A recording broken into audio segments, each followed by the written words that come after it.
safe thus far. Since the death of David Kato, one of the gay activists, Uganda has been under pressure from the Western world to observe the rights of gay people who are still considered outlawed.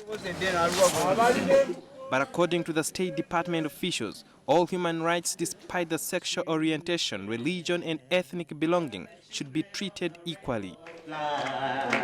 We are coaches around and proud. But Father Simon Lokodo argues that Article 31, Section 2A, marriage between persons of same sex is prohibited, and marriage should be entered with free consent of man and woman.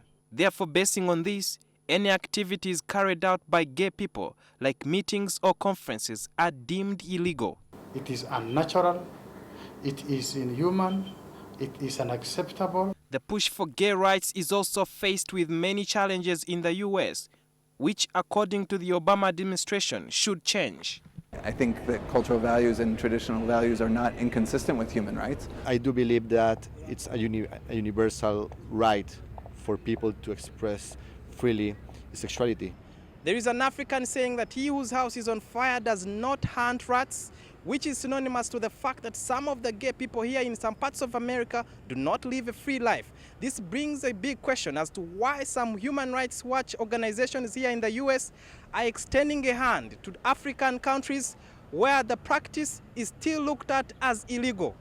That presents the very reason why human rights groups must care about this issue.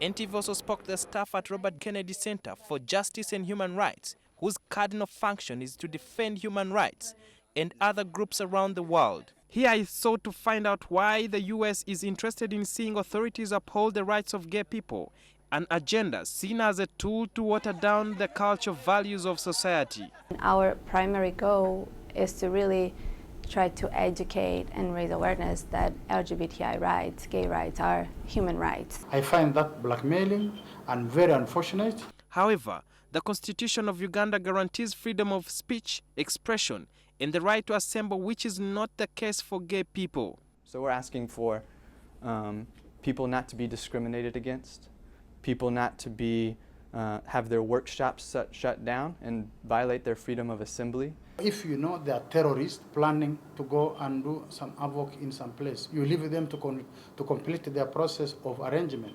We are going to assemble and associate as much as we want. Uganda's main gay rights organization, the Sexual Minorities Uganda, claims they are living in fear after the anti-homosexuality bill, which criminalizes homosexuality and proposes the death penalty for repeat convictions, was introduced in Parliament by Ndora West MP David Bahati. We see that bill as inconsistent with international standards of human rights.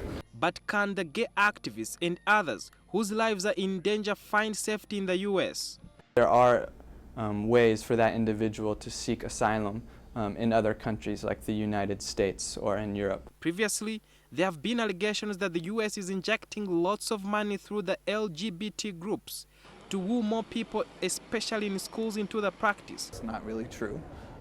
They've existed in every country for as long as people have existed. Uganda receives over $600 million annually from the US government towards several development programs. But last year, the Secretary of State Hillary Clinton warned that Uganda risked losing this financial support if gay rights in Uganda continue to be violated.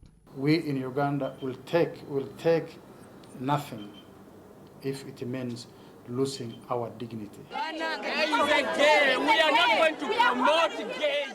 For now, gay rights in Uganda remain debatable, although legislators point at the lack of a law that criminalizes the promotion of the practice as a means to check the act. Sudil Biaruhanga, NTV. As his own right to do what he wants. Not long after this, the Reverend and his